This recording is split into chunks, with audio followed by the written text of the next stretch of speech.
today to speak about Ellen's chivalry. But for a while now, I have seen a lot of people ask what chivalry is. For most Southerners, especially the older crowd, we were brought up with chivalry. Our parents and our grandparents taught us chivalry. It wasn't just about rudeness, it wasn't just about being kind. It was having the gumption and the self-being to pick up the torch and showing up and finishing the job and showing up humbleness to congratulate and help everybody achieve what we need to achieve.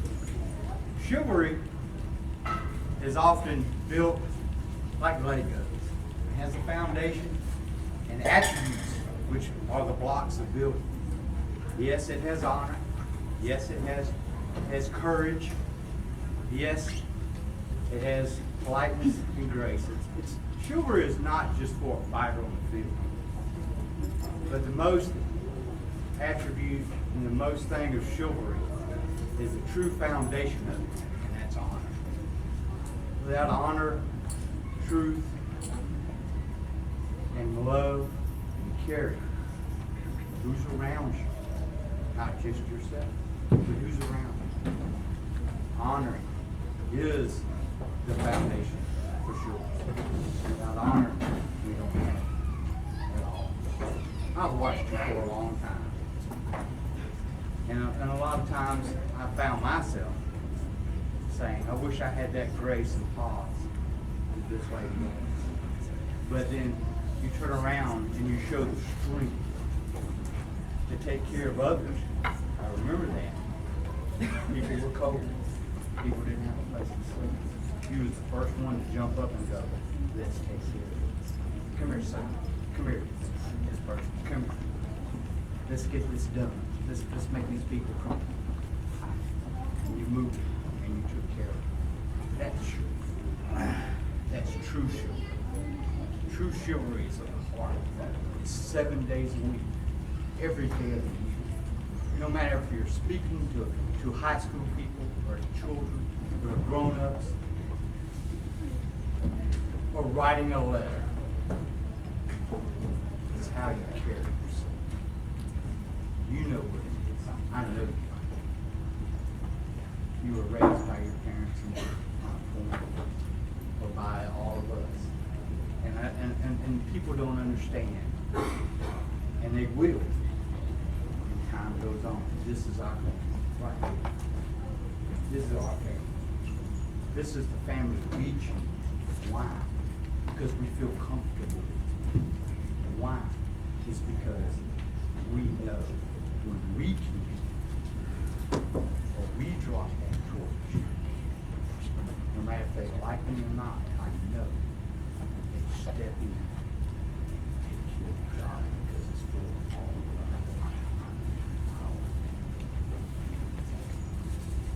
You are not. You are a foundation for sure.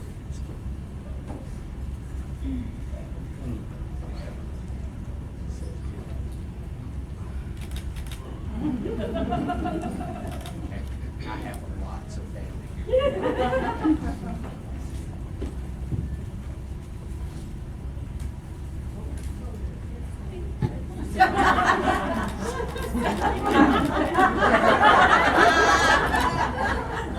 All right. Thank you. Thank you.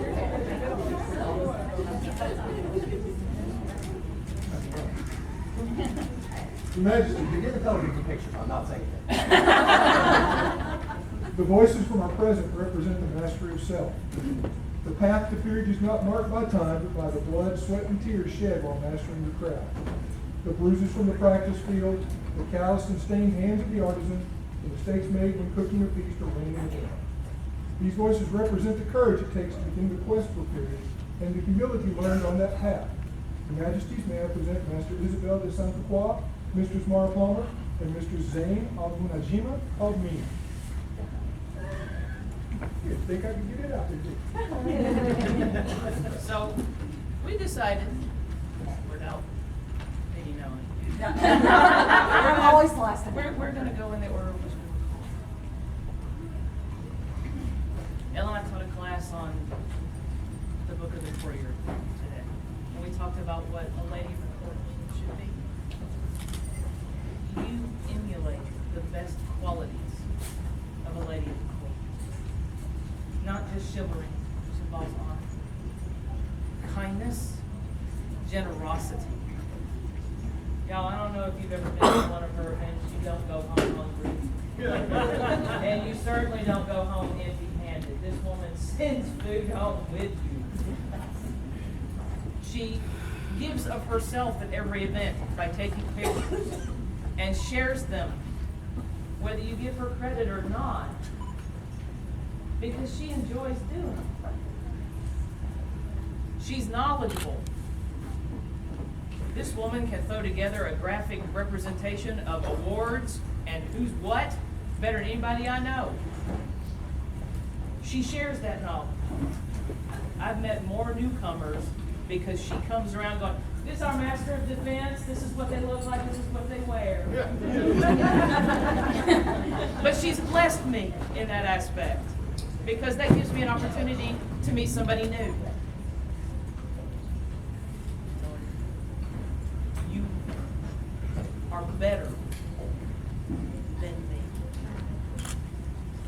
And you are right.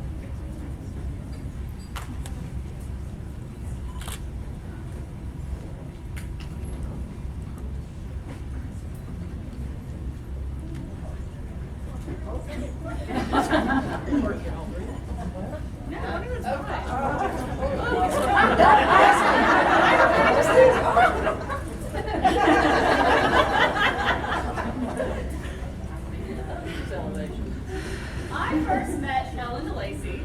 Yeah, we're telling the story. It was a coronation scribble challenge. She came up to me, a bundle of scrolls in her arms. Oh, I'm looking for Mara Palmer. I said, yes, what do you need? What I meant was, that's his need. What can I do for you? What Ellen heard was, I know who she is, what do you want?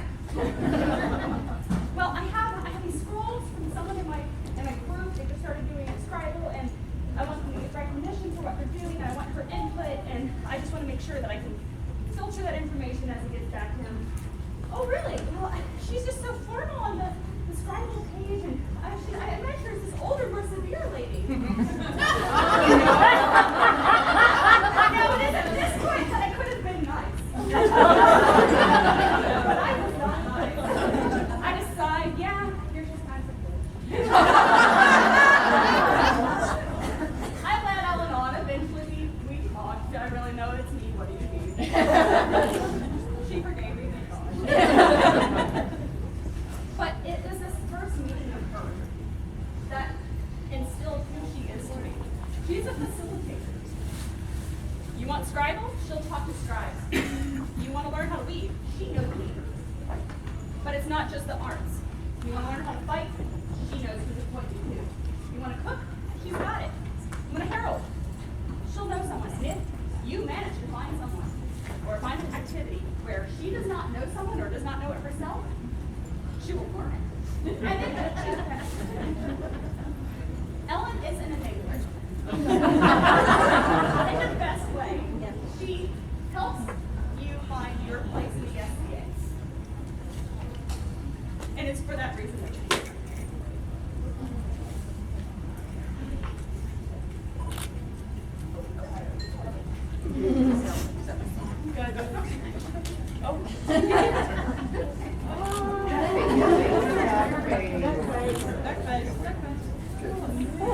No, it's a pelican face.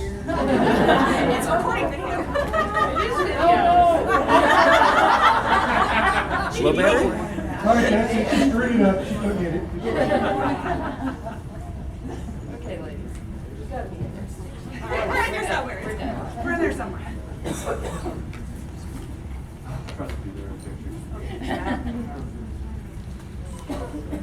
Griff told me up as my formal name, but you I'm Lindsay. You and I have walked this path together for a while. And I told you last year that you weren't too far behind me. I also told you you needed to learn how to sit. And you know what she told me? 5.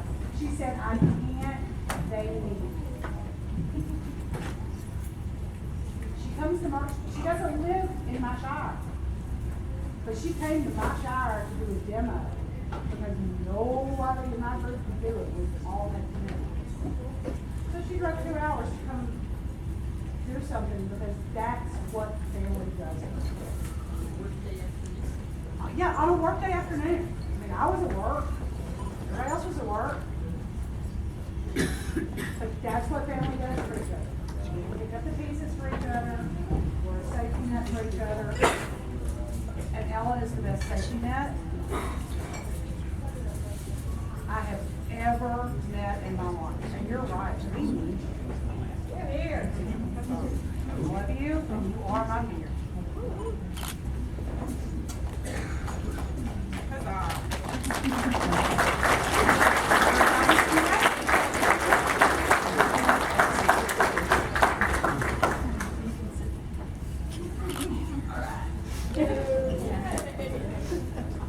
Your Majesty, the voices of our future represent the hope of tomorrow.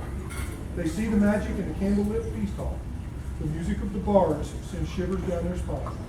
They see heroes and legends. They represent hope and faith. Your Majesty, may I present Countess Ismay of Branston and the Lady Constance Saxon. It would be my honor to speak on behalf of the royal peers.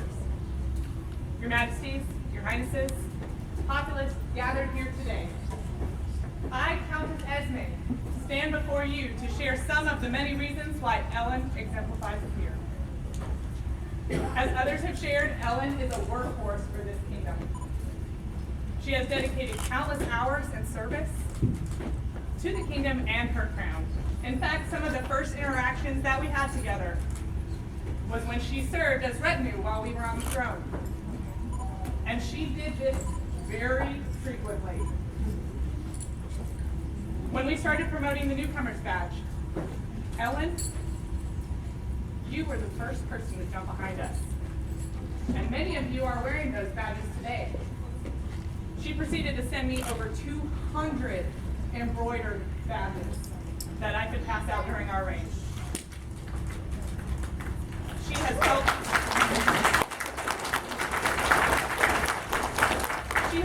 glue the Shire of Exroth together into such a solid group that this kingdom could not do without your group. You make largesse, you make scrolls, you run newcomers corner, you teach medieval skills, you take amazing pictures. The list goes on and on and on. And I had to start thinking in my head, what in the heck, is there anything that this lady does not do? After thinking long and hard, I thought of something that Ellen doesn't do. Ellen does all of these things, but she never, ever asks for anything in return. Continue now forward. You started a path. It just starts.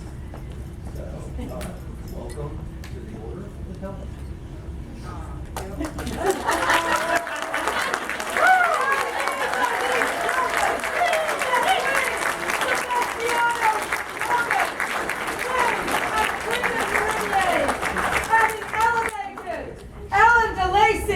Unto the Order of the Pelican, do hereby charge her to fulfill the responsibilities of this rank as befits a peer of our realm, and do further confer upon her the privileges and rights attendant thereto. We do affirm her exclusive right to bear the arms patent hereupon displayed and blazoned. Sable, a fist lozengey argent and azure between 3 annulet orbs. By our hands, this 20th day of July, Anna Societatis 54, being 2019 Gregorian, Sebastianos Basilius, Morgan Basilia.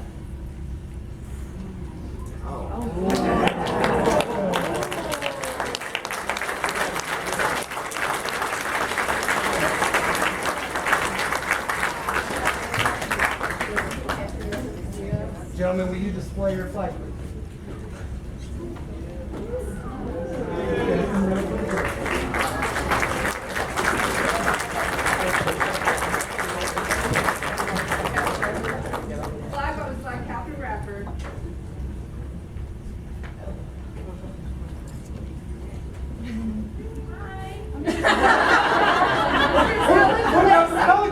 Your Majesty.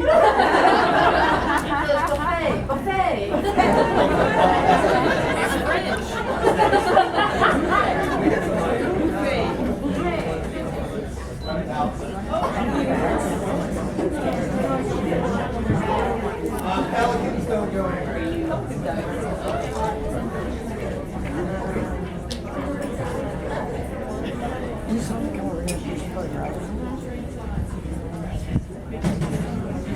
So as Ellen reads her beloved order, I'm going to actually have the Order of the Pelicans stay up here while they're talking to her, and that's one of her first things she gets.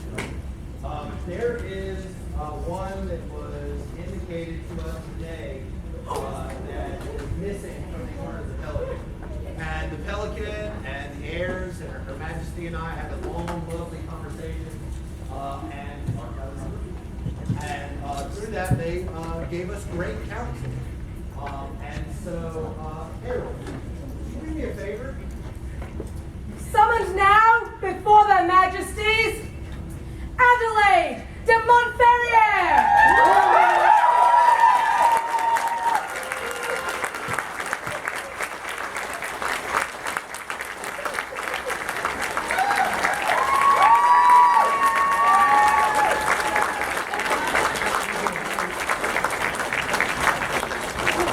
I would remind my beloved daughter that this one is not necessarily like Coke, so she initiates it. It's great. Not Mom. We will go to the back. And we're going to go to the back and do it. But you need to now tell us a time that suits you and your household so that we can elevate you to this most esteemed order. Look around at these fine people. 4 decades. These people have been the backbone and strength of our country to ensure things get done when they might otherwise get slipped in the cracks. These fine persons have looked us in the face and said, we need her. We are not complete. So I would ask you to now go think about a good time for you, and we'll reach out and let us know so that we can do this most noble business. And if the beloved would follow her house, we all can discuss those and other things. Thank you all very much.